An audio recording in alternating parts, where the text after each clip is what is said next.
por este sistema de coordenadas que elegimos, las Y entrantes son positivas, las Y salientes, o el campo saliente tiene componente negativa. Con Leo había demostrado cómo se calcula el campo en cierto punto para un segmento de corriente. En el caso nuestro, mu0 es 4pi por 10 a la menos 7. El 4pi del mu0 se me cancela con el 4pi que está en el denominador, me queda directamente 10 a la menos 7 por I0 por la distancia entre el punto donde yo quiero calcular el campo y la vertical es donde el segmento de corriente es la componente que se mantiene constante en todo el segmento. Y los senos, por ejemplo, el punto final, que sería a donde llega la corriente, el ángulo, el triángulo rectángulo que debe decir, el ángulo es este alfa f, el seno de este ángulo va a ser el opuesto, h menos las coordenadas en z del punto final, sobre la distancia que con Pitágoras es fácil calcularlo, igual para el punto inicial del segmento. Y entonces, en definitiva, el campo en el punto sería XH, y sería en definitiva reemplazando los senos y en la fórmula. Fíjense que como el ángulo del punto inicial es mayor al ángulo del punto final, el seno también va a ser mayor, y todo este paréntesis me va a dar negativo. Y cuando yo estoy a la izquierda de la vertical por donde es constante la corriente, este paréntesis va a ser positivo, o sea que en definitiva de este lado me queda negativo como corresponde, y de este lado me va a quedar positivo porque es negativo por negativo, positivo, o sea que cumple con lo que ya sabemos del sentido de... Cuando yo grafico esta fórmula, que es una cosa así, se anula en donde, digamos, donde la distancia es 0, por más que el denominador tiende a 0, esto también tiende a 0 y me queda un 0 sobre 0, una indeterminación, que como vemos, si le saco los límites laterales, va a tender a 0, por eso yo le puedo forzar que cuando x valga x vertical, el campo valga 0. ¿Qué pasa si el sentido de corriente es al revés? Basta con intercambiar el punto inicial y el punto final y mantener la misma fórmula. O le cambio el sentido de la corriente, o si quiero mantener la misma fórmula, que es lo que vamos a hacer en el Excel conviene hacer una sola ecuación y copiar y pegar independientemente del sentido de la corriente para todos los tramos verticales. Fíjense que ahora es al revés. El ángulo inicial es más chico, entonces esto me queda positivo, y depende si está a la izquierda o a la derecha de la coordenada vertical del segmento, me va a quedar positivo a la izquierda, negativo a la derecha. No sé si se entendió o hay alguna duda. Entonces pasamos, no sé si me están escuchando, pero bueno. Yo sí, Guille. Ahí. Sí, profe, se entendió. En el tramo horizontal es lo mismo. Ahora los ángulos están siempre tomados con el segmento perpendicular a la recta de acción de la línea de corriente. Voy a tener que usar otras coordenadas, digamos, para si quiero usar las coordenadas cilíndricas, pero como voy a sumar los efectos de los tramos verticales y horizontales, es conveniente usar las coordenadas cartesianas porque es el último sistema de coordenadas cuyos versores no dependen de la posición y los puedo sumar algebraicamente. Ahora llamémosle beta a los ángulos inicial y final. también. Ahora el seno sería esta distancia sobre la distancia desde el punto donde yo quiero calcular el campo a donde inicia la línea y así sucesivamente. Vale lo mismo. Cambia la fórmula del seno. Y obtengo esto acá, que es lo que llegaron casi todos. Me da para cada valor de X y el valor del campo provocado por el segmento este horizontal. Si cambia el sentido, bueno, en este caso, como donde yo quiero calcular el campo está por encima, el campo saliente me va a dar un campo negativo.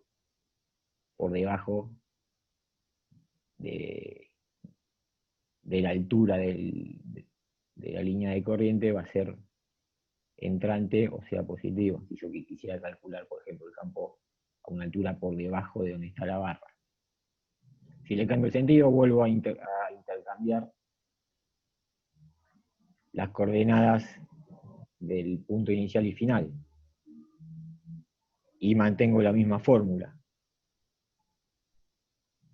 Lo único que me va a cambiar es el signo en este caso, de lo que está entre paréntesis, ¿no?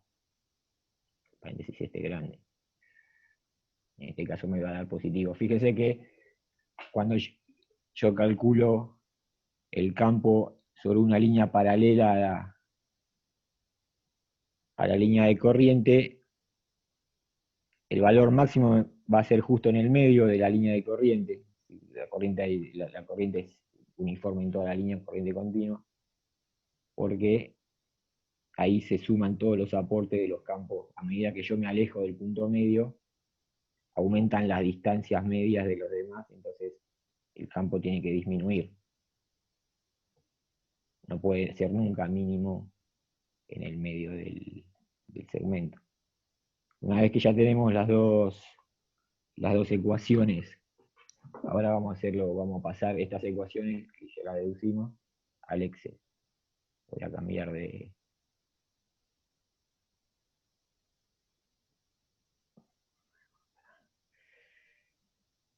Excel este acá.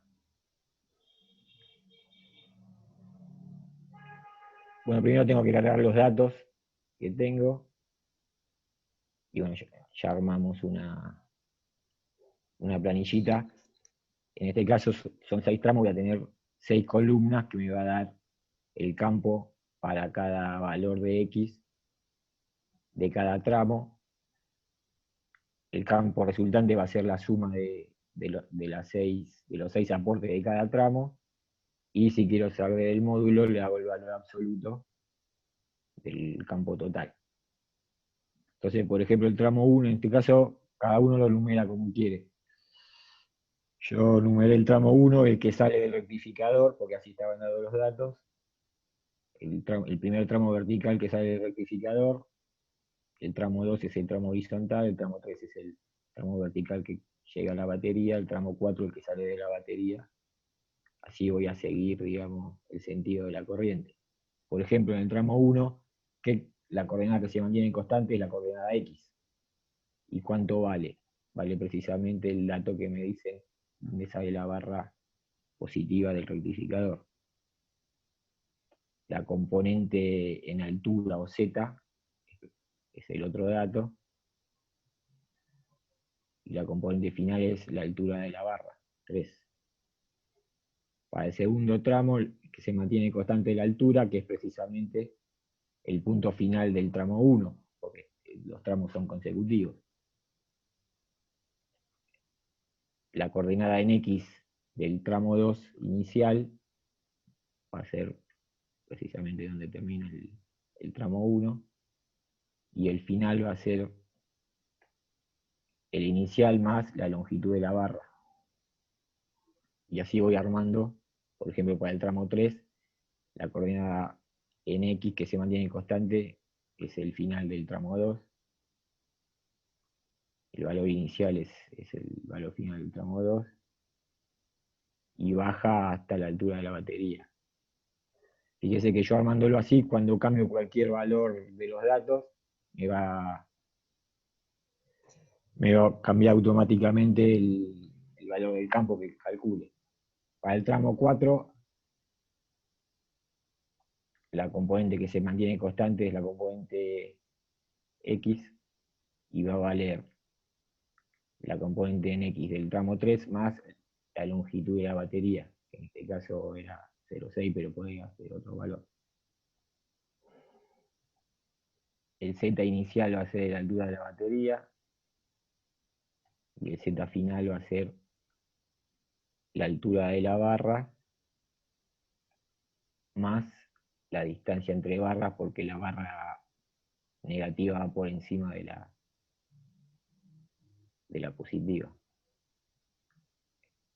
El tramo 5 es el tramo horizontal, que tiene la misma altura, se inicia del mismo punto y llega hasta el rectificador, que como está a la izquierda le tengo que restar la distancia entre barras. Y el último tramo es el vertical a esa misma coordenada y va desde la altura de la barra hasta la altura del rectificador. Ya tengo cargado todos los datos que necesito para la fórmula. La coordenada que se mantiene constante y los valores de la otra coordenada inicial y final. Entonces vamos, por ejemplo, acá ya traje la fórmula para que sea más fácil. Como tengo que diferenciar el valor del 0, primero tengo que poner un condicionante.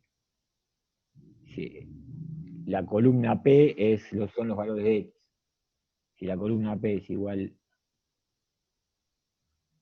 al valor, digamos, de la coordenada que se mantiene constante, lo voy a hacer forzar a 0 y si no voy a poner la fórmula.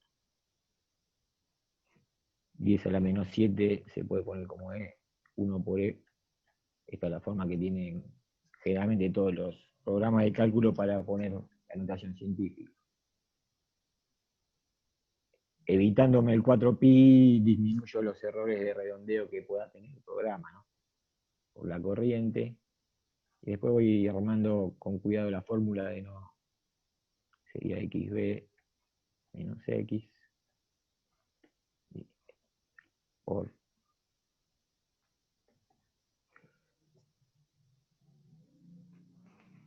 h menos z final.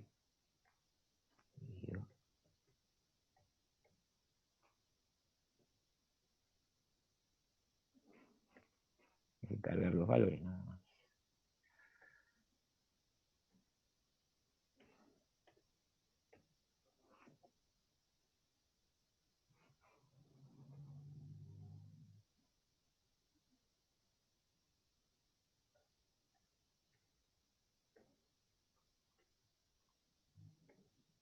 Ahora la otra parte de la fórmula.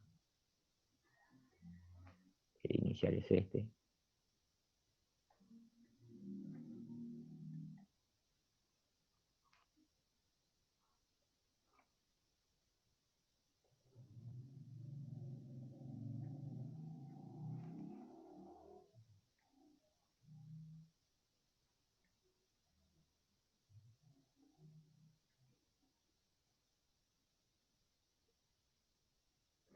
Ahí ya lo tendría calculado para un punto.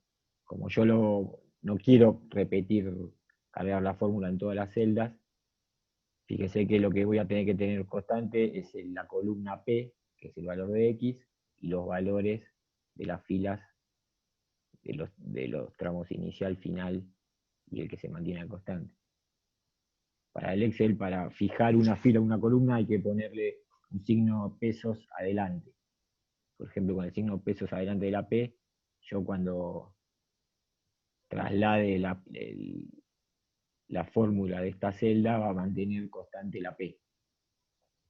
En este caso, tengo que tener constante la fila 4.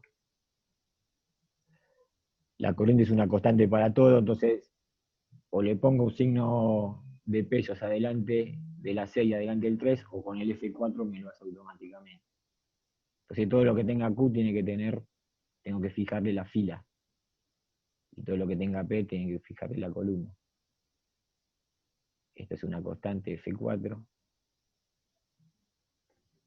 Si hay alguna duda cómo se arma en el Excel, fijar las filas y las columnas, lo podemos.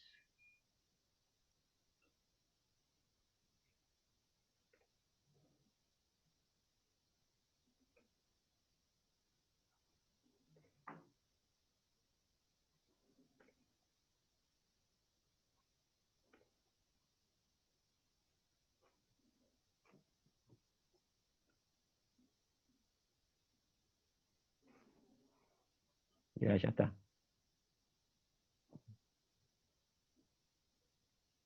Esta es la ecuación para los tramos verticales. Todo lo que sea tramo vertical, copio y pego. Este es vertical, este es vertical, este es horizontal, este es vertical. Y después puedo arrastrar.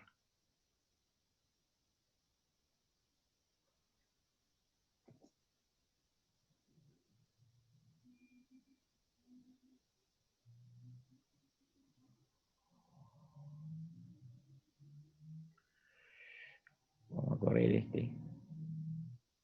Vamos a traer la otra para el tramo horizontal. El tramo horizontal es más fácil todavía porque no tiene una condición. 1 por x a la menos 7 por la corriente. Dividido altura menos h1 por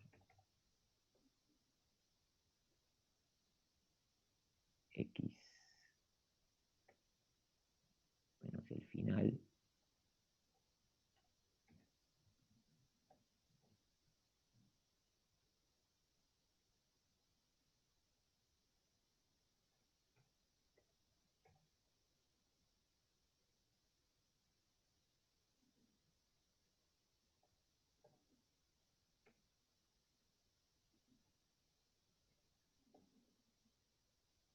Y acá lo mismo vamos a hacerlo más rápido.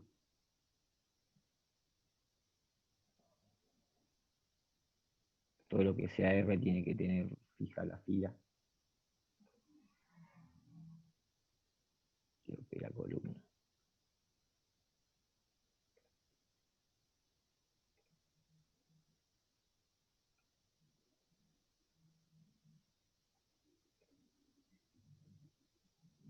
Y ahora para la otra parte de la fórmula lo puedo copiar y pegar. Y cambiar el final por el inicial. En vez de R8, R6. Donde dice R8 pongo R6. Cierro el paréntesis y ya está.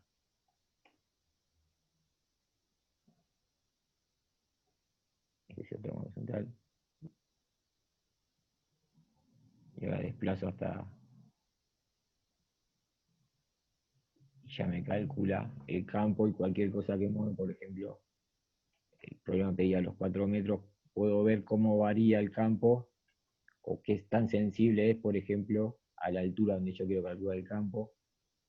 O si en este caso en vez de ser en U es lineal, creo que era 5,5, me cambia el. Ya cualquier valor que cambia de acá, qué sé yo, si está en descarga, se hace el campo negativo.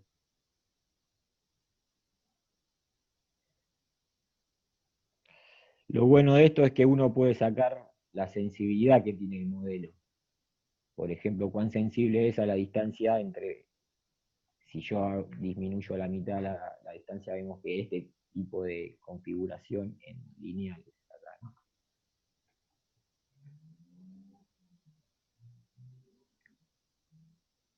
Es menos sensible que la configuración en U.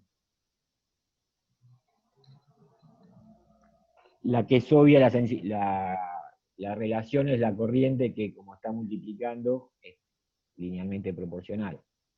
Pero, por ejemplo, qué sé yo, la altura h, yo lo llevo a 5 metros, en los tramos horizontales se está también dividiendo, pero también está dentro de la fórmula, entonces no es tan obvia la forma en que varía B en función de la altura h. Para saber la sensibilidad le voy dando valores y anotando el campo máximo y puedo trazar una curva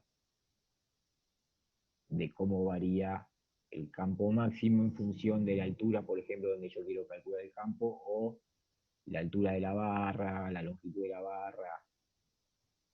Eso es lo que, digamos, para eso sirve estas cosas que, digamos, con un modelo sencillo se puede analizar bastantes cosas a priori antes de poner, por ejemplo, de diseñar. Por ejemplo, en este caso, puede haber alguna variable que me disminuya el campo, o sea, si hay una ventaja, pero por ahí,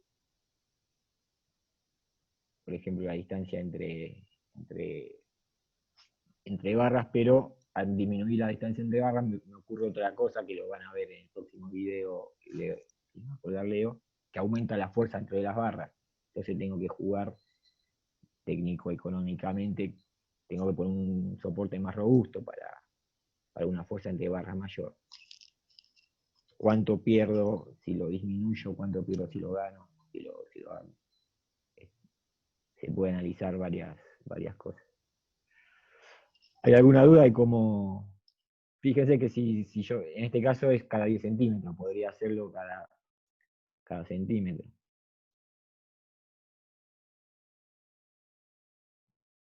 Obviamente en vez de 140 voy a tener que usar 1400, ¿no?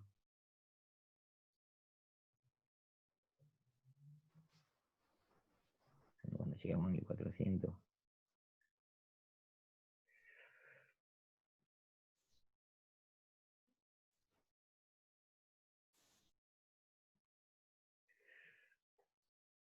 $14, $12.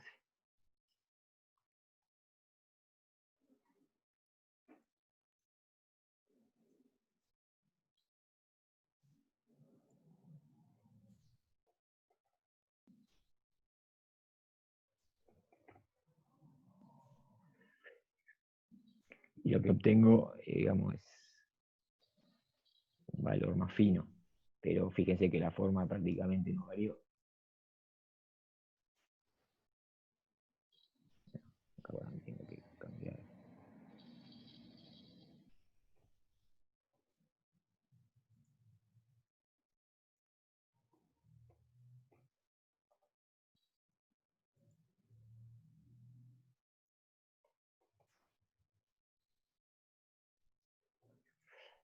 Ahora voy a poder discriminar el valor donde se produce el campo máximo al centímetro.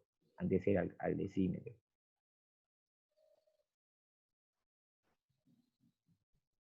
Vamos a volver al valor original.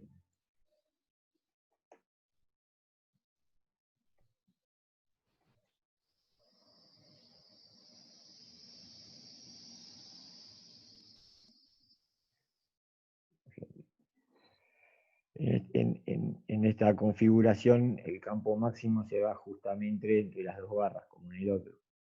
En esta zona es donde se produce el pico de campo. ¿Hay alguna duda, consulta o comentario que alguno quiera hacer?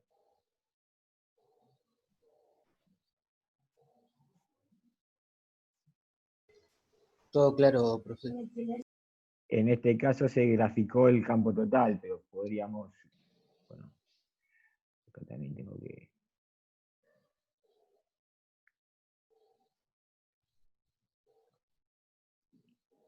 Hay que cambiar todo, ¿no?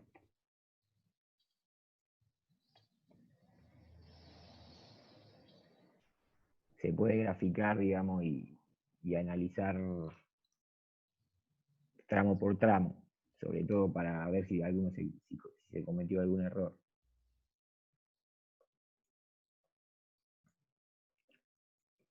De acá se pueden prender y apagar lo que se quiera graficar, por ejemplo, ¿no? En este caso se grafica, este sería el tramo 1, que como vimos es nulo justo en 2, negativo a la izquierda, positivo a la derecha. O sea, entrante a la derecha, saliente.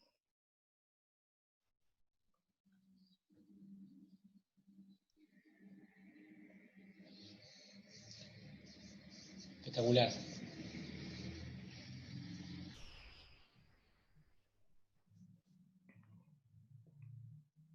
Bien, ¿alguna pregunta o duda? Lo bueno es ir jugando con las variables y sacar conclusiones. Eso es lo más jugoso, más allá de armar un Excel, que es lo que hace la ingeniería, ¿no? Analizar las variaciones.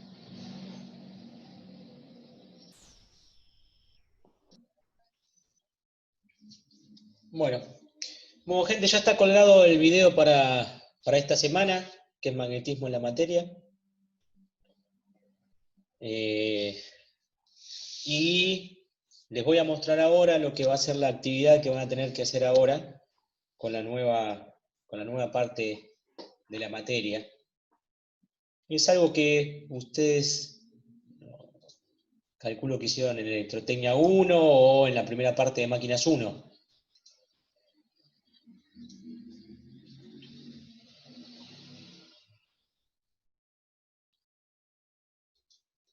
¿Se ve la pantalla? Sí. Bien. Lo que tienen ahí es un circuito magnético. Lo que está en rojo es un imán permanente. El núcleo es de acero y tiene un entrehierro. ¿Va bien hasta ahí? Sí. Las dimensiones están dadas todas en función de A. Después hay una tablita donde para cada grupo se dice lo que es A. Se da el material del imán. Van a ser dos tipos de imanes. Disculpen, uno es neodimio 48 y otro de alnico 8. Son dos tipos de imanes diferentes. Y el material del núcleo. En este caso vamos a tratar todo como si fueran materiales lineales.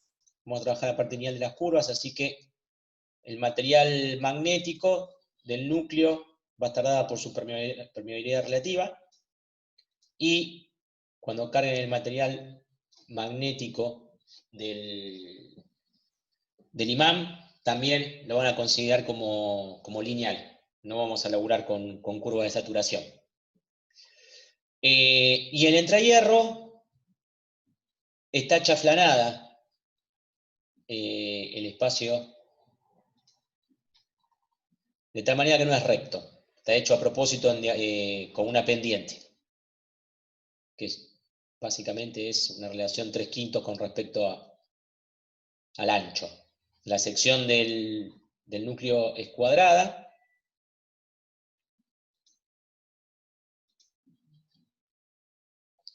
Bien.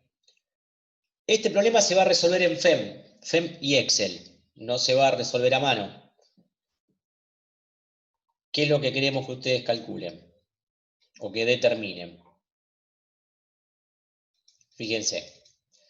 Por el circuito magnético de la figura de sección cuadrada está formado por un imán, un núcleo magnético y un entrehierro. Se solicita flujo magnético de trabajo en el entrehierro. Estudiar el comportamiento de los campos B, H y M. M es un campo nuevo y H también, que está en el video teórico nuevo. El campo H, intensidad de campo. B es inducción, ya lo conocido por todos. Y M es el vector magnetización, que es el correspondiente al vector polarización en el caso de la parte eléctrica. Bueno, queremos que estudien el comportamiento de los tres campos a lo largo de la longitud media del circuito magnético. ¿Se acuerdan ustedes cómo se determinaba la longitud media de un circuito? ¿Cómo lo hacían en Electro 1 o en Máquinas 1?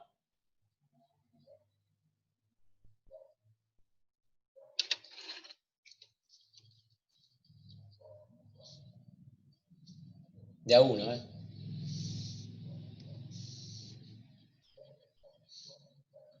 Yo me acuerdo que pasa por el medio geométrico, digamos, pero Sí, señor, sí, señor. las longitudes, tomamos por ejemplo 2A ahí en el imán.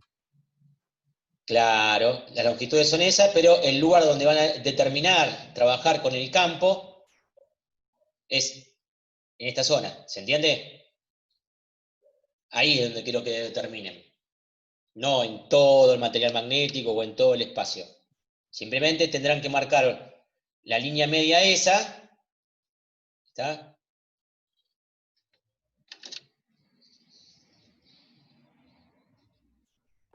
O sea, no hace falta calcularla, sino la marcamos con el programa.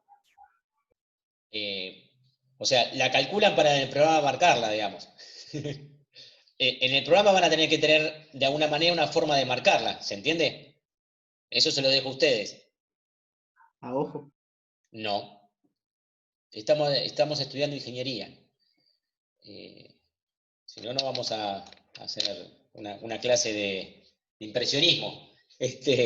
No hace falta, se puede hacer tranquilamente en forma exacta. ¿Está claro? Queda un poco, simplemente que ustedes se den cuenta en el cómo hacerlo. Es un problema de geometría, digamos, no sé, de primaria, qué sé yo, no sé. ¿Está? Una vez que lo vayan trazando, se van a dar cuenta. Esto lo pueden trazar en AutoCAD o lo pueden trazar directamente en el FEM, como quieran ustedes. La ¿Pero lo forma de... escuchan? ¿Cómo? ¿Se escucha? Sí, se escucha. La longitud media no es el diámetro interior más el diámetro exterior dividido 2. Sí, en este caso, como es todo rectangular, no hay El diámetro. perímetro sería. Es digamos, es el centro entre la línea equidistante entre los dos extremos, ¿no? O sea, esta distancia y esta distancia, perdón, son iguales. Esta. O sea que si esto tiene de ancho A, van a tener A sobre 2 para este lado y A sobre 2 para este lado. ¿Se entiende?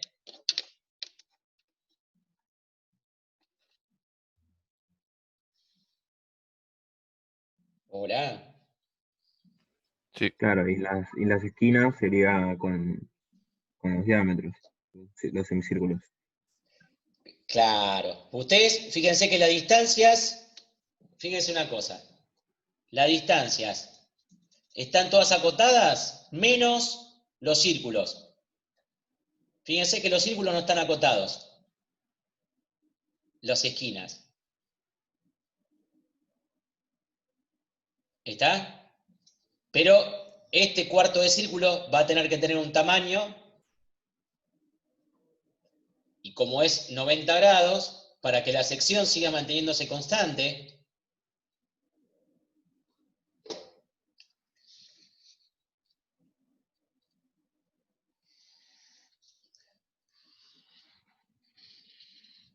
ustedes van a tener acá un radio 1, horrible, un radio interior y un radio exterior. ¿Está claro? Y después van a tener un radio medio. Entonces a ustedes lo que les convendrá será seguramente poner un cuadradito acá en el FEM, una vez que hayan definido un cuadradito acá, y esto después lo unirán con el elemento círculo, pero no a 180 grados para hacer la mitad de un círculo, sino con 90 grados, para que les haga un cuarto. Entonces a ustedes le van a quedar todos estos cuadraditos en el FEM. ¿Se dan cuenta de lo que les digo? Sí, sí. Entonces esto va a ser unido con línea, esto va a ser unido con línea, esto va a ser unido con línea, esto va a ser unido con línea, y esto va a ser unido con un cuarto de círculo. Esto con un cuarto de círculo, y esto con un cuarto de círculo. Y los radios de los círculos se van a dar cuenta al toque cuáles son. Tienen que jugar un poquitito nada más. No le quiero decir todo. ¿Se entiende? sí. ¿Alguna pregunta con respecto a la geometría?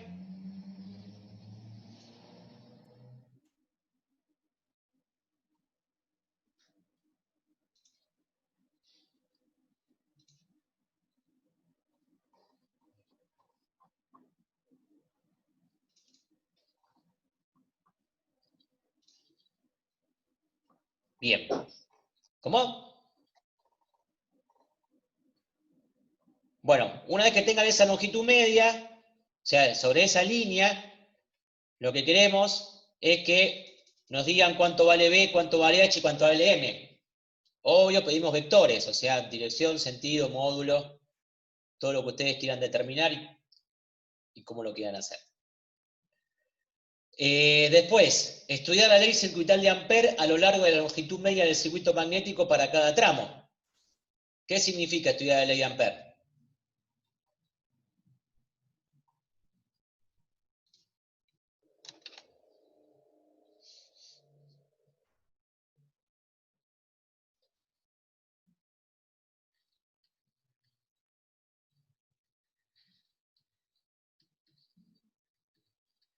¿Está? Ahí tenemos la ley de Ampère. Esta forma de escribirla ya la van a ver en el video. Fíjense que la diferencia con la forma en que lo vimos nosotros hasta ahora era esta.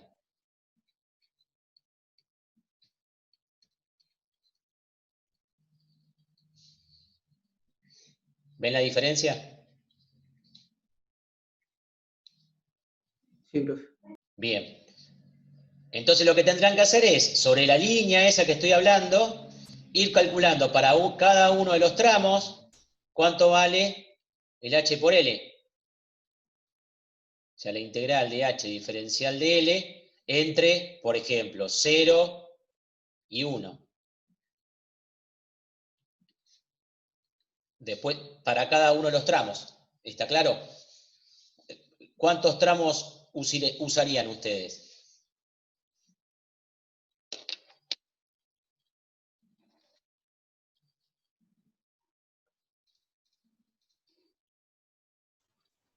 Y yo 4, 3. Bien. Yo marqué 1 ya, ¿no? El otro sería el que va de 1 hasta el entrehierro. ¿No? Es de todo un mismo material, una misma sección. ¿Se acuerdan de máquinas 1, electro 1? El otro tramo sería el tramo del entrehierro, el 2-3. Y el último tramo, como habían dicho ustedes, 4 tramos, es este. 1, 2, 3, 4 tramos. ¿Va bien hasta ahí? Sí. Bien.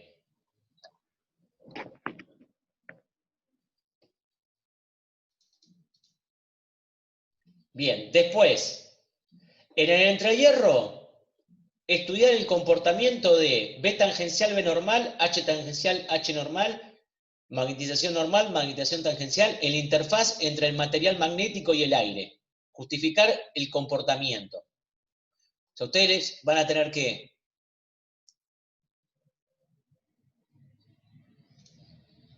¿se acuerdan cuando vimos campo eléctrico? Superficie de separación entre medios. ¿Qué pasaba con la componente normal y tangencial del vector de desplazamiento y el campo eléctrico? ¿Se acuerdan de eso? ¿Condiciones de frontera? Sí. Bueno, en este caso, yo voy a tener, por ejemplo, esta va a ser mi componente tangencial y esta será mi componente normal entre el medio 1, que es acero, y el medio 2, que es aire. Y después, cuando vuelva a entrar al entrehierro, tendré mi componente tangencial y mi componente normal. Ahora voy a estar en el medio 1, que es aire, y el medio 2, que va a ser acero. ¿Se entiende? Sí, sí. Bueno, Por lo que eso no lo nosotros... hicieron horizontal. ¿Cómo? Por eso no lo hiciste horizontal el entrehierro. Sí, va a quedar grabado, pero de puro hijo de puta nada más. No, digamos, ¿por qué lo hice inclinado? No es por una complejidad matemática, sino porque ustedes saben que la línea de campo, normalmente, van a ver que el campo va a ser, paralelo a la longitud. Si yo hacía un entrehierro que fuera perpendicular, no tenía componentes tangenciales. ¿Se entiende? No se podía estudiar bien el efecto. Entonces acá, al campo atacar al entrehierro en forma diagonal, voy a poder hacer un buen análisis y se van a notar bien la descomposición del campo en tangencial y normal. ¿Se entiende lo que digo? Sí. Fue una necesidad teórica para que realmente le diera buen resultado. Para que pudieran verificar bien la teoría. Si lo hacía perpendicular en entrehierro, no se iba a notar el efecto que yo les quería mostrar, que es que no tenga, digamos, no iba a tener componente tangencial, iba a tener solo componente normal. En su gran mayoría, digamos, ¿no? Más allá del error del programa. Y queda lindo, porque aparte el dibujo va a quedar lindo, cuando vean ustedes cómo va a ser el trazado de campo. Bien. ¿Me queda alguna pregunta más? Listo. Ahí terminaría lo que es el circuito S, el circuito magnético. Ahora, yo no quiero un imán permanente que genere el campo magnético. Yo lo quiero reemplazar por un electroimán, o sea, una bobina. ¿Se entiende? Quiero reemplazar la energía que me está entregando el imán por la energía que me va a entregar una bobina. La bobina va a tener cierta característica. Primero, va a tener que tener la altura del imán. Va a tener que entregar el mismo flujo de trabajo, o sea, voy a tener que lograr entregar el mismo flujo que entregaba el imán, y una condición de diseño es que la corriente máxima aceptada en el cobre va a ser de 3 amperes por milímetro cuadrado. ¿Se entiende lo que digo?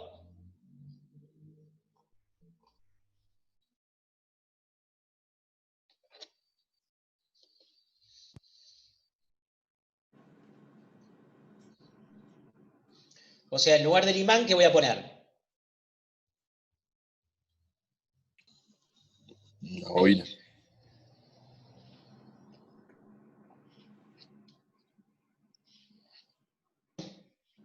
Bien. El imán va a pasar a ser material del núcleo, ¿no? Se va a reemplazar por material verde, por así decirlo. A esta bobina le va a circular una corriente, ¿va bien? Y va a tener una cierta cantidad de espiras. ¿Va bien hasta ahí? Y la altura va a tener que ser la altura que ocupaba el imán. La pregunta es, ¿cómo dibujo una bobina en el módulo magnético del FEM? ¿Se entiende lo que digo? Sí. Bien. Entonces, vamos a descompartir esto. Bueno, ahora vamos a ver eso en particular, pero después lo que le pide es exactamente lo mismo. Hay que estudiar el comportamiento de los vectores, hay que volver a hacer el problema de vuelta. ¿Está claro? Para marcar, ver qué pasa con los vectores, si alguno se invierte, no se invierte, qué pasa con la ley de Ampère. O sea, hacer el mismo estudio. ¿Qué pasa? La idea esta es, para lograr el mismo flujo de trabajo en un entrehierro de un núcleo magnético, ¿cómo lo logro con un imán y cómo lo logro con una bobina de corriente, simulando corriente continua? ¿Se entiende?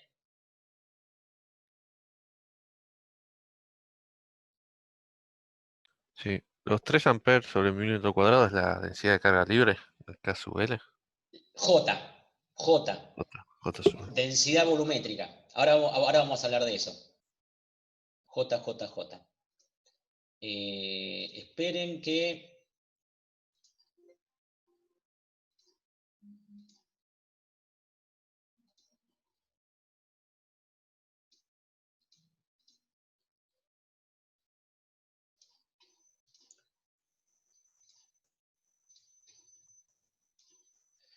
Bien, métodos el FEM. Sí, se ve. Joya. Si ustedes ponen file, open, no, file new, magnetic problem. ¿Va bien hasta ahí? Magnetic problem. Y Sí. ponen OK.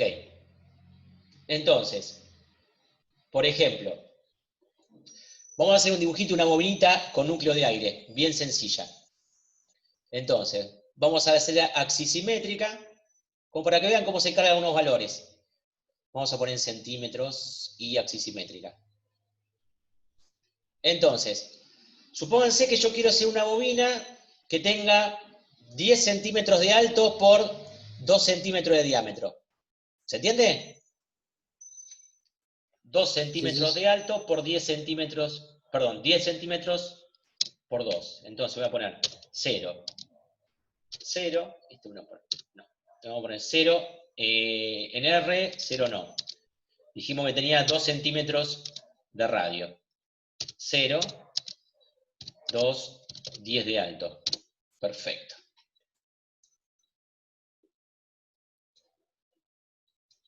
Entonces, ahí tengo los dos puntos iniciales. Lo que yo no dije todavía es qué espesor va a tener la bobina. La bobina, en lugar de hacer alambrecito por alambrecito, que lo podría hacer, lo vamos a hacer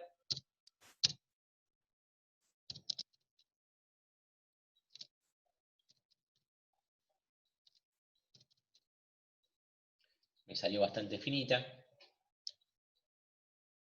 Vamos a hacer un poquito más gruesa.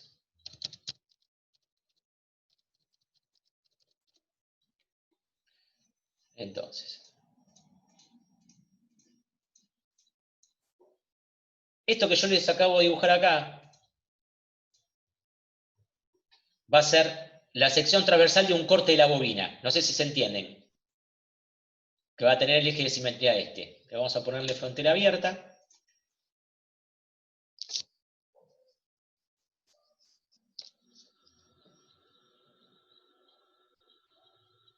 Ah, qué lenta que está la compu, ¿eh? Bien. Vamos a poner dos materiales. Bien. Entonces. Che, Guille, ¿sabés qué descubrí? ¿Anda por ahí, Guillermo? Después le cuento. Bien. Entonces, propiedades. Primero vamos con la librería de materiales. El aire vamos a utilizar y vamos a decir que soft non-magnetic conductor, cobre. La bobina va a ser de cobre. Entonces, al aire, vamos a poner aire. Y vamos a definir que, vamos a definir un circuito, que lo vamos a llamar bobina, por ejemplo. Y vamos a decir que la corriente de la bobina va a ser de 1 amper. Y que las n vueltas que le voy a poner van a estar en serie, en lugar de en paralelo. O sea que van a sumar amper vuelta. Yo ya defino, vamos a ponerle I. Ok. Entonces, al cobre, al material cobre, voy a elegir cobre, y voy a elegir qué corriente va a haber en ese rectángulo y cuántas vueltas va a tener. Por ejemplo, 100 vueltas. Acá si pongo 100 vueltas o menos 100 vueltas, lo que va a hacer es invertir el sentido de la corriente, entrando o saliendo de la hoja. ¿Se entiende?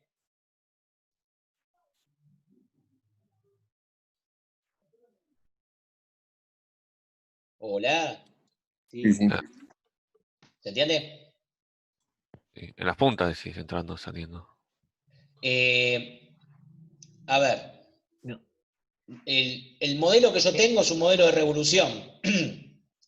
Yo lo que tengo que ver dibujado en el FEM son las líneas de campo. Para que las líneas de campo estén perpendiculares a la corriente tiene que estar entrando o saliendo del FEM. No sé si se entiende. Perpendicular a la hoja entra la Sí, sí. corriente. Claro. Perpendicular a la hoja. Ahora cuando corramos el programa les voy a mostrar qué significa eso. Vamos a guardarlo.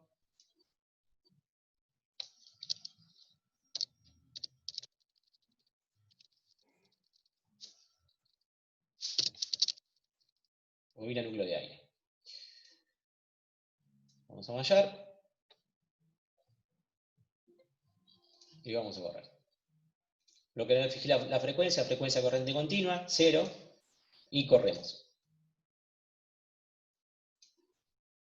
Entonces fíjense, la línea de campo, como una bobina, está claro, son prácticamente paralelas adentro. Obviamente que en los bordes se va deformando por el efecto de borde, Pero si no, fíjense en esta zona,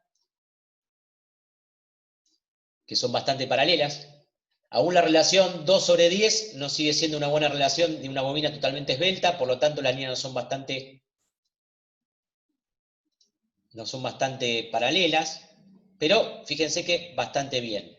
Si nosotros vemos el campo magnético, fíjense que el campo magnético, ¿dónde está concentrado? En el interior de la bobina. ¿Se entiende el dibujo?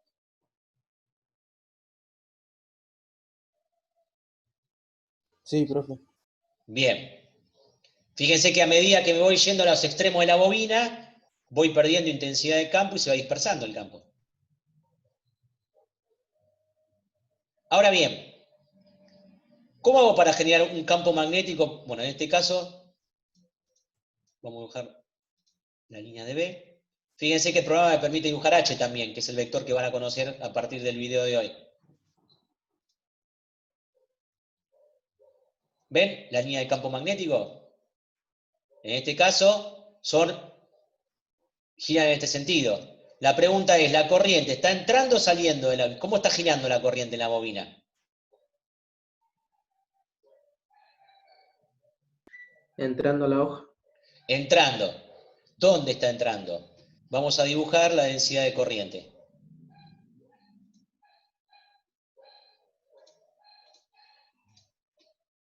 Ahí está la densidad de corriente. Los N por I, ampere vuelta que yo puse, el amper por las 100 vueltas me dio un equivalente de 100 amperes.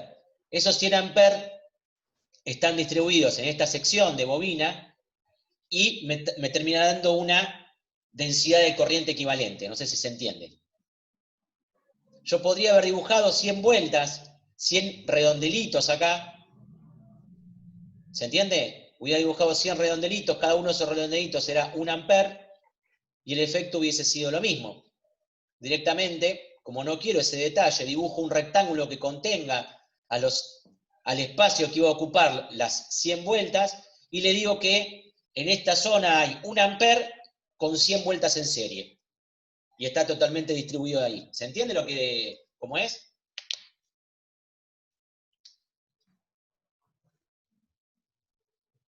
Una pregunta, si por ahí entra la corriente, ¿por dónde sale? Yo la verdad que no lo veo. Por ahí no estoy con buena Es imaginación. geometría de revoluciones. Estamos en modelo axisimétrico. Está pegando la vuelta la corriente. Sale a la izquierda, que no te lo dibuja porque es totalmente simétrico. Claro, Ahí sale. saldría por acá. Ah, está bien, listo. ¿Está? Vos acordate que el FEN en geometría axisimétrica lo que haces es pegar 360. Lo que estás haciendo acá es tenés un cilindro de ancho esto. O sea, estás dibujando una bobina cilíndrica con este ancho. ¿Se entiende? Son coordenadas cilíndricas, por eso ingresás como R y Z. Los puntitos. Después lo miro aparte, mejor yo hoy. Para que ahora cuando mi computadora quiera, ahora te lo muestro. Sigamos, quiero mostrar una cosa mientras que está abriendo.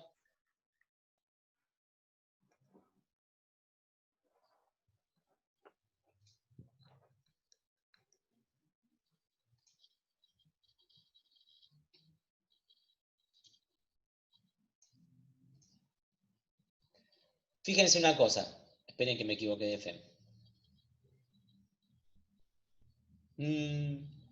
¿Se sigue viendo la pantalla? Sí, se ve la bobinita igual. No sé si se colgó.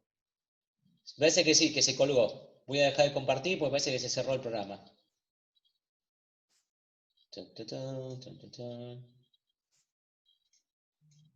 Ahí está. Ahora vamos a poner de vuelta.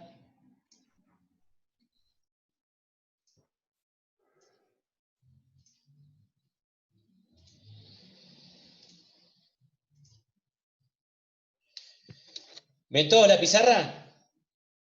Sí. Bien.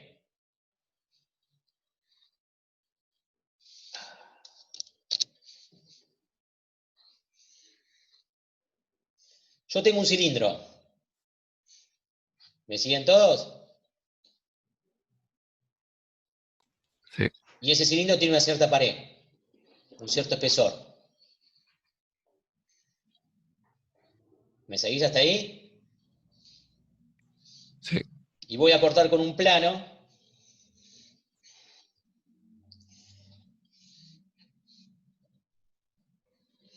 Un plano así.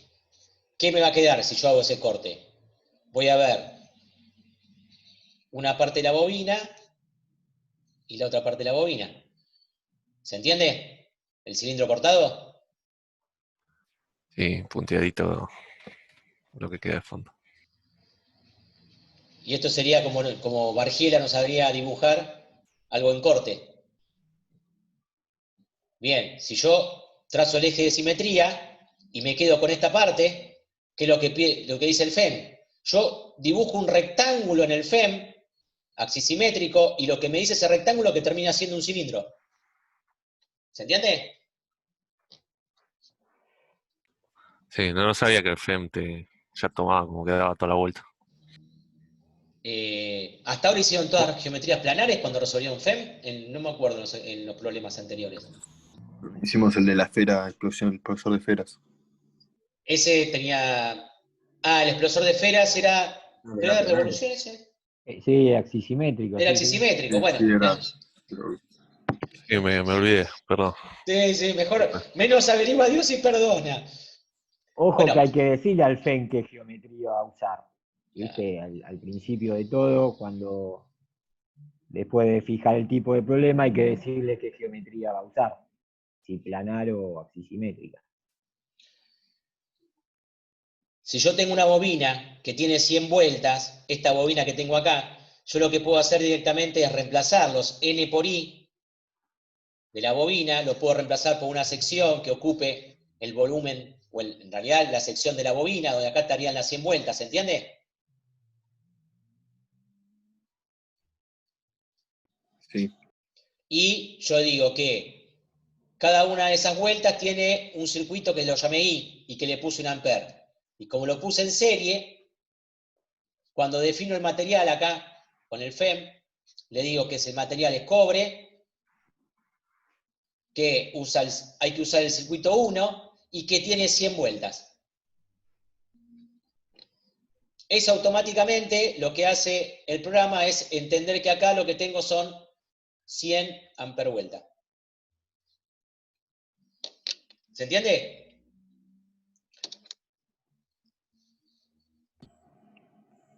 Sí. Pero como esos 100 amper vuelta están en esta superficie,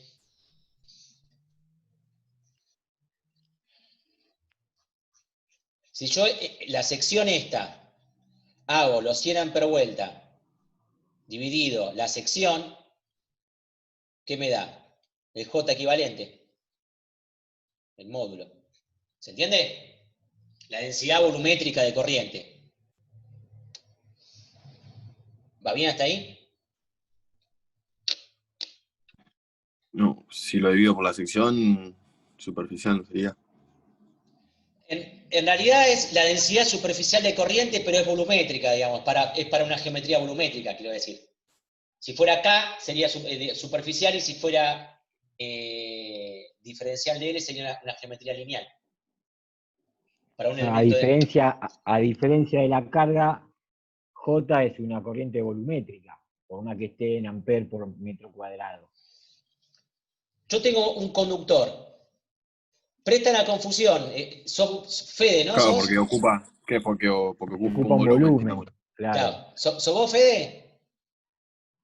No, Santi, pero lo entendí ahora con eso. Como que Bien. se Yo dice, tengo... es volumétrica porque ocupa un volumen. Claro, porque la definición está en un volumen. Yo tengo... A ver, J es un vector. Como tal, está definido punto a punto. O sea que un vector no ocupa nada. Pero si yo defino acá, dentro de un conductor, que hay un vector J, ¿se entiende? Este vector J lo puedo encontrar en un volumen. ¿Se entiende? Lo puedo encontrar en una zona volumétrica. Y obviamente, por definición, la integral de J diferencial de S me va a dar la corriente eléctrica, el flujo. ¿Se entiende? ¿Va bien hasta ahí? Sí. Ahora, para poder calcular un flujo, El flujo se calcula en un volumen a través de una superficie. Por eso hago esta. Entonces, amper sobre metro cuadrado por metro cuadrado me da amper. Se llama densidad superficial de corriente, es amper sobre metro cuadrado, pero es para densidades volumétricas de corriente, por así decirlo, para geometrías volumétricas. Cuando yo tengo una chapa y tengo el K, para poder calcular la corriente total que está pasando por esta chapa, lo que hago es traer una línea, perdón, K. ¿Está claro? Y este K es amper por metro. Y si directamente tengo un conductor filiforme, ya está, tengo corriente.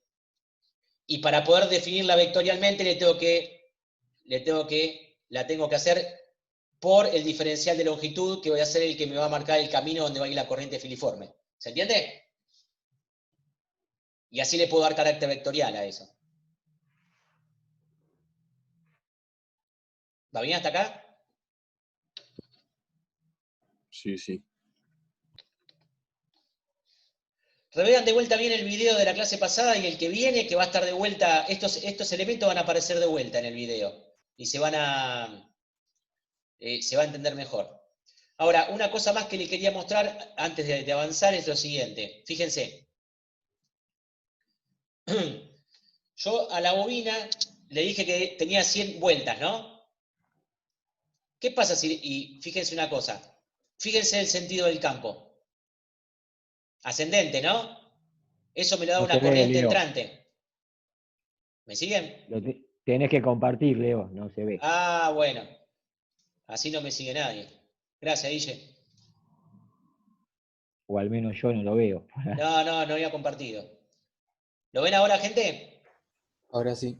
Bien, yo tengo un campo magnético ascendente, por lo tanto la corriente en esta sección de bobina tiene que estar entrando y saliendo a la izquierda.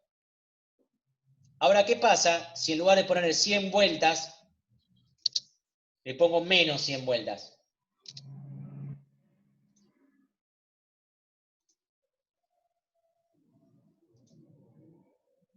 ¿Ven? ¿Cómo le cambié el sentido al campo? Y acá tengo corriente saliendo. Acá tengo corriente saliendo. ¿Me siguen? ¿Qué le puso, profe? Menos 100. Menos 100. Se puede hacer de dos maneras en corriente continua. O cambiar el valor de la corriente a menos 1 amper y dejarla 100 vueltas, o mantener la corriente y cambiar el sentido de las vueltas. Ponerle menos vueltas o más vueltas. ¿Se entiende lo que digo? Menos 100 o más 100. De las dos maneras andan bien. A mí no me gusta... Hace como una multiplicación el programa. El N por I. Ah. Entonces, si el N es negativo, te lo invierte. A mí no me gusta hacérselo a la corriente porque ahora estamos en continuo. Cuando estemos en alterna, vamos a ver que el FEM permite trabajar con fasores. Es una maravilla el FEM. Amo el FEM. Entonces, los fasores son fasores y yo prefiero cambiar el sentido al bobinado, por alguna manera de decirlo. En la forma en que bobino. Entonces, el fasor lo mantengo y lo que cambio es el sentido. Pero eso es comodidad de cada uno, no... Es un problema mío de cómo me gusta ordenarme con el FEM. Entonces, bien. La pregunta es, si yo hago una circulación alrededor de la bobina, fíjense que hago cualquier cosa, pero es una circulación cerrada, y calculo la integral de H diferencial de L, ¿cuánto me tiene que dar? ¿N por I? ¿Se entiende lo que estoy haciendo? Sí. O sea, yo marco una línea cerrada y quiero calcular la ley de Ampere acá, sobre esta línea. Para eso voy a integrales en el FEM y le pido que me dé el H por L. Se llama H por T acá, H tangencial.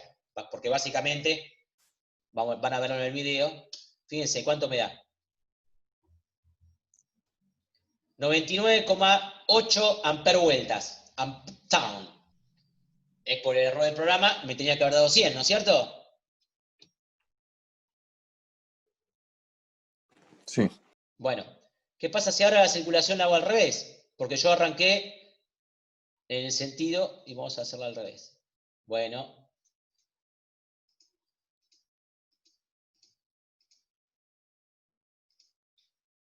Y fíjense que estoy marcando cualquier tipo de circulación, no estoy haciendo la misma línea que antes. Pero ahora la dibujé en el sentido contrario. Fíjense el signo. Recuerden que ustedes cuando hacían H diferencial de L es el producto escalar entre el campo y su circulación. Depende de cómo circule, le va a dar al revés o al derecho y le dará N por I o le da menos N por I. Ojo con eso. ¿Está claro? Siempre tengan en cuenta cuando ustedes hacen la circulación qué valor toman, digamos, en ese sentido. ¿Se entiende lo que digo? ¿Sí o no? Sí. Sí. Bien, ¿cuál es el flujo que tengo básicamente adentro de la bobina? ¿Qué flujo estoy generando? Bueno, marco una línea, más o menos que tome el núcleo de la bobina, o sea, la parte interna de la bobina, y ahora lo que pido es BN. Lo que está haciendo acá me está marcando una línea, pero en realidad me está marcando un círculo, porque lo está revolucionando. Una línea revolucionada es un círculo. Entonces me está lo que estoy cubriendo ahí es la sección del núcleo interno de la bobina, ¿se entiende? Y ahí me dice menos 1,5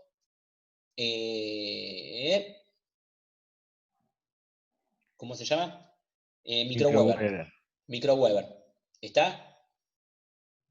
Fíjense acá cómo está tomando el vector superficie. ¿Se entiende lo que digo? El vector superficie, ¿estoy tomando para arriba o para abajo?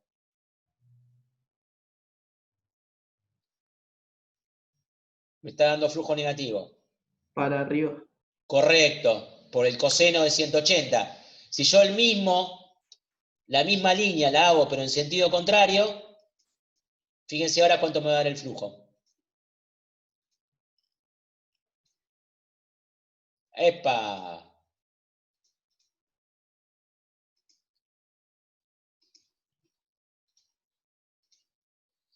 ¿Ven que me da positivo? Lo mismo, pero positivo. ¿La bien hasta ahí? ¿Sí o no? Sí. Bien. Aguántenme un cachito que les quiero mostrar una cosa más. Bueno, ¿alguna duda sobre la actividad? En realidad tienen que ver el video, tranquilos, estudiarla y después resolverlo, pero lo que le quería mostrar ahora es básicamente algunas cuestiones rudimentarias de cómo usar el FEM, la parte magnética. Pero más allá de que esto quede grabado en el video,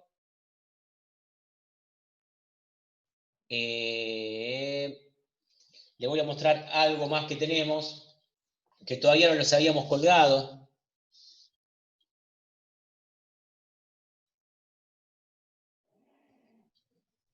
¿Se acuerdan que en una época no vivíamos de los videotutoriales, digamos? Era todo mucho más sencillo la vida y uno no tenía que ponerse a... Ahí. Entonces, en ese momento, lo que hacíamos era PowerPoint. ¿Lo están viendo? Sí, profe. Bueno, ¿qué es esto? Esto creo que todavía no se los colgué en el campus. Esto es algo que en algún momento se lo tomé prestado sin permiso, pero... ¡Ay! Esto está en la página oficial del FEM, como aporte de un contribuyente, está este PowerPoint. Pero, como siempre, no me gustaba, le puse el fondo y aclaré de dónde lo robé, porque habla de su libre difusión. Le puse acá yo esto, que estaba libre para poder trabajar. Esto simplemente es el manual del FEM. Es el manual del FEM explicado. Todo el manual, cómo se usa el FEM. Es otro manual más, chicos. Y lo que me interesa a mí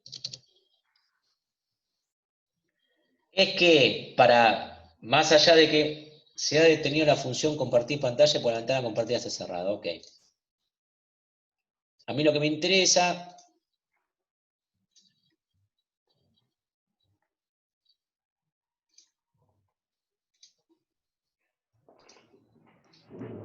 es que vean esta parte, la que, a partir de la filmina que le voy a decir yo. Miren los dos explosores. ¿Lo ven o no lo ven? ¿Lo ven los explosores ahí? Sí, sí, sí. ¿Ven una tormenta? Acá pueden estudiar tranquilamente la diferencia entre un pararrayo y una punta redondeada. Cómo se venía el campo en el aire y por qué, para qué sirve el pararrayo. Está muy bueno. Problemas magnéticos. ¿Se ve en modo presentación? ¿O no? Sí. Sí, sí. Sí, sí. Bien.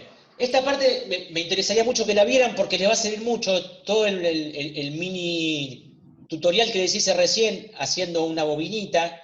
Acá está bien explicado cada parte de propiedades, condiciones de frontera, etcétera, etcétera, etcétera, de todos los materiales. Obviamente el mundo magnético es mucho más interesante que el mundo eléctrico desde el punto de vista de materiales. Fíjense lo que es cargar un material magnético. ¿Está claro? Profe, Sí. este está en el mismo PowerPoint, ¿no? Que mostraba hace un ratito. Correcto. Ese mismo PowerPoint, me olvidé de decirle qué página era, pero debe ser por la página 30 de PowerPoint, digamos. Lo que pasa es que le cuelgo todo el PowerPoint porque tiene la parte eléctrica para repasar, está todo bárbaro, digamos. Pero le va a servir mucho para la parte magnética. Fíjense, esta parte de materiales no la voy a hablar hoy, la vamos a hablar la clase que viene, porque primero quiero que estudien la parte teórica. Van a entender toda esta parte, digamos. Si el material es lineal, no lineal, fuerza coercitiva, conductividades, materiales laminados o no laminados, coeficiente de apilado. Es hermoso esto. Le pueden cargar la curva BH del material, pueden hacer lo que quieran. ¿Ven? Ahí tiene una curvita BH cargada de un material. Bien. Le va a explicar las condiciones de frontera.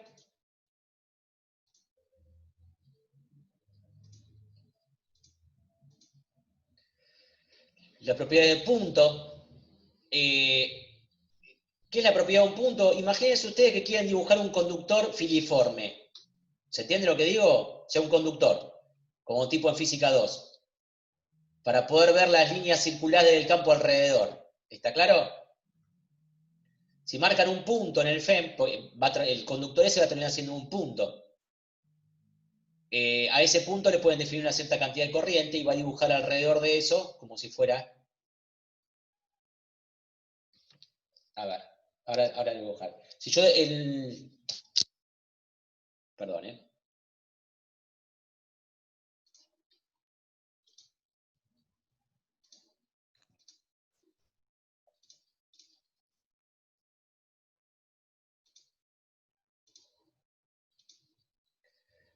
¿Se ve de vuelta el FEM?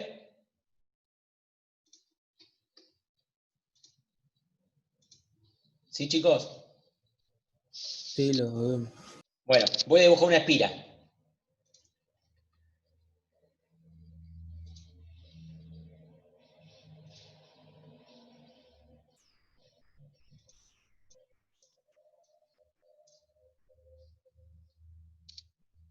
Bien, tengo aire, voy a dibujar una espira, acá más o menos estamos en 5. Vamos a dibujar una espira que esté 5, no, que tenga 2 centímetros y que esté a una altura 5.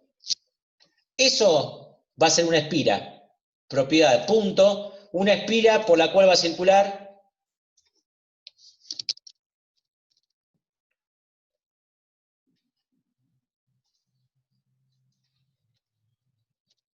100 amperes. ¿Va bien? Entonces, vengo acá y le digo que es lo que había definido como espira. Ok. Corro el programa. ¿Lo ven? Fíjense. Es el campo generado por una espira. ¿Se entiende, digamos, cómo puedo definir, cómo puedo hacer un conductor? Directamente con El un famoso punto. dipolo magnético. Claro. Ahí está el dipolito magnético. Si yo este punto lo acerco cada vez más acá, le doy medio radio, me queda todavía más parecido.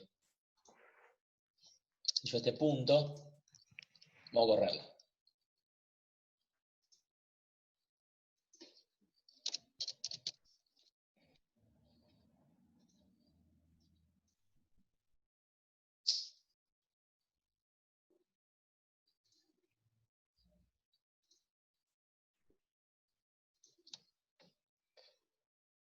me alejo un poco más y vamos a meterle más líneas.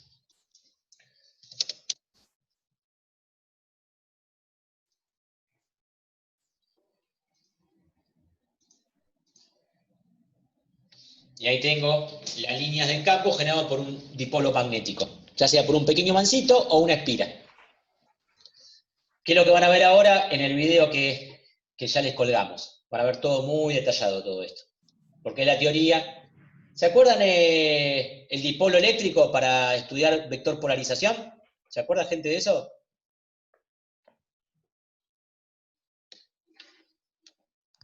Sí. Bien, para la parte magnética vamos a tener el dipolo magnético. Y vamos a ver que una espira es equivalente al concepto de un dipolo. Bien, entonces, dejo de compartir y vuelvo a la presentación.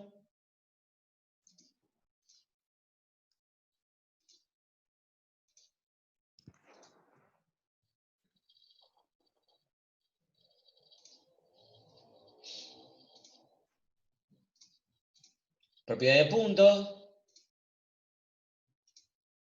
Ya está en el postprocesado, esto ya en parte de circuito ya está. Bueno, acá le voy a explicar lo que hablábamos hoy, si es tangencial, normal. Pero quiero llegar a otra parte.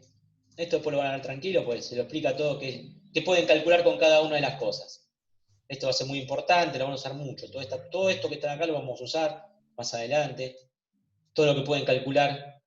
Es mucho más.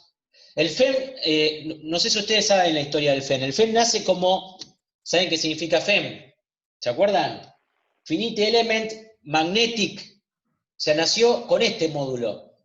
Después se le agregó el módulo eléctrico, el módulo de densidad de conducción de corriente y el módulo de conducción de calor. Pero el primer FEM, el 1.0, era solo para la parte magnética. Por eso es el que tiene más desarrollado el desarrollador del programa. Bien, la coenergía, para Jorge. Flujos, densidad de línea, pero quiero llegar a la parte de... Creo que viene la parte de ahora. Ven que se puede definir en forma fasorial la corriente.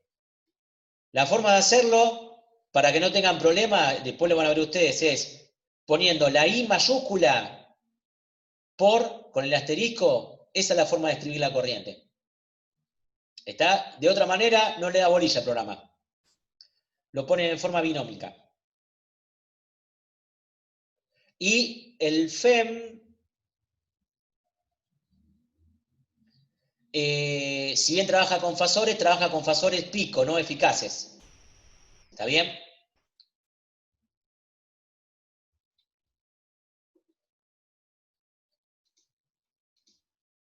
Bien. Algo que vamos a ver dentro de 2 o 3 clases, cuando veamos ley de Faraday y corrientes parásitas, vale la pena empezar, bueno, acá les va a mostrar lo que es la laminación de las chapas, todo. Y le va a explicar todo, digamos, a donde empieza a tomar sentido la parte de la carga del programa, la curva de BH, el ciclo de histéresis. Pueden definir un montón de cosas con esto. Pero esta es la parte que me interesa. ¿Se acuerda cuando yo puedo, fíjense, conductores de diámetro predefinido? El programa comprueba y da como, bueno, ustedes pueden o dibujar todos los conductores, o pueden decir que en esta zona hay una cierta cantidad, digamos, hay conductores de 1 milímetro de diámetro. Y el programa automáticamente calcula cuántos conductores están en ese lugar. No sé si se entiende. Para la corriente y para este diámetro. Es como si fuera un factor de llenado. Y llena, en este caso, va a llenar con 25 conductores. Y más adelante lo que les quiero mostrar, esta es la definición de la curva BH.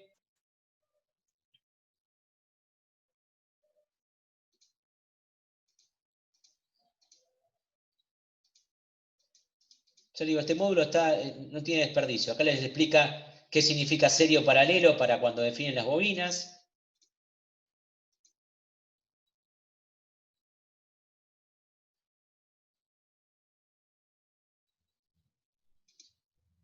Bien. acá lo que ustedes tienen, y después lo van a ver tranquilos, es varias formas de definir la corriente. Esto, ¿saben lo que es? Es un horno eléctrico. Y estos son un horno de inducción, donde hay elementos metálicos que se utilizan después para fundir, digamos, ¿no? Por corrientes parásitas. Todavía no se me fundieron acá. Entonces, yo conecto el horno a una cierta frecuencia, un campo alterno, se me generan corrientes parásitas en los elementos conductores y levantan temperatura y puedo así fundir material metálico. El tema es, ustedes ven todos iguales, los rectangulitos, pero los colores en cada uno lo ven de forma diferente. Esos colores son cómo es la distribución de corriente, de densidad de corriente, que eso lo vamos a ver también, ya les digo más adelante, y vamos a ver que se pueden definir de forma diferente la densidad de corriente. Y bueno, después tiene otras cosas que lo tienen que leer tranquilo.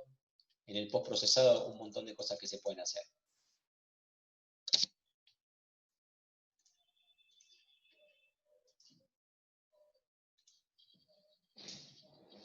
Pero bueno, básicamente este PowerPoint está muy bueno para la parte magnética, para la parte eléctrica con los tutoriales de Daniel Leta y con los laburos que habíamos hecho, garpaba bastante, digamos, pero para esta parte es mejor tener más material, porque está mucho más detallado. Entonces, por eso ahora la idea es colgarles este material también. ¿Alguna pregunta, duda? ¿Algo para comentar?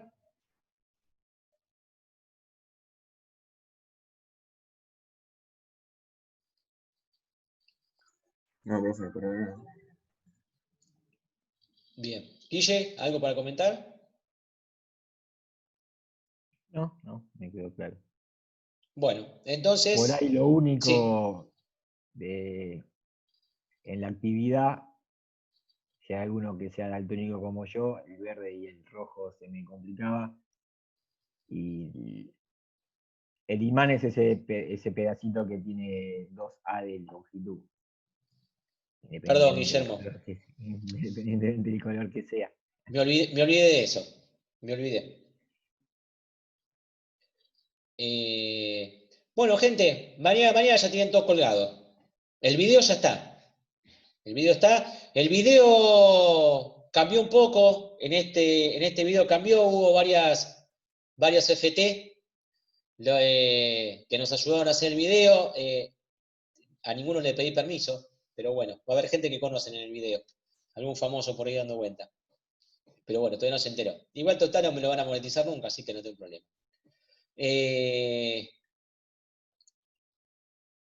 Nada más. Va a ser la actividad 14. La actividad 14 la colgamos mañana y bueno, para entretenerse en el video tiene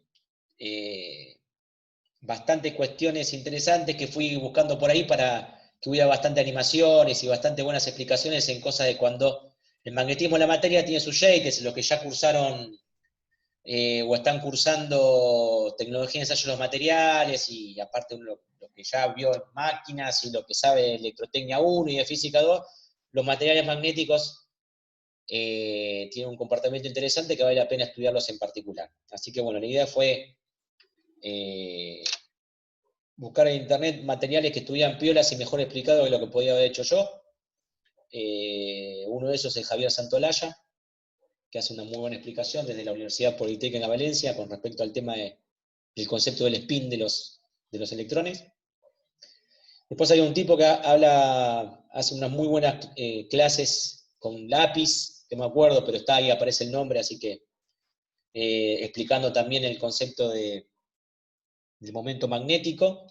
Y después de una universidad mexicana tiene unas animaciones y una explicación muy linda de cómo es microscópicamente el comportamiento paramagnético, diamagnético y ferromagnético, y la verdad que valió la pena poner a esa gente, poner esos pedazos de video, porque la verdad que lo explican muy bien. Así que nada, y después también hay dos problemas a lo último, dos problemas de ejemplo, como venimos tratando de incorporar para que ustedes vean cómo se aplica la teoría y puedan fijar un poco más los conceptos. Y no mucho más. Así que bueno, cualquier duda, consulta, como siempre, a la espera de sus comentarios. ¿Cómo? Es importante tomar nota cuando ven los videos, por si tienen alguna duda, después la clase que viene lo podemos comentar. Sí, señor. Así que bueno, gente, lo estuve grabando esto, así que después ya lo subo también.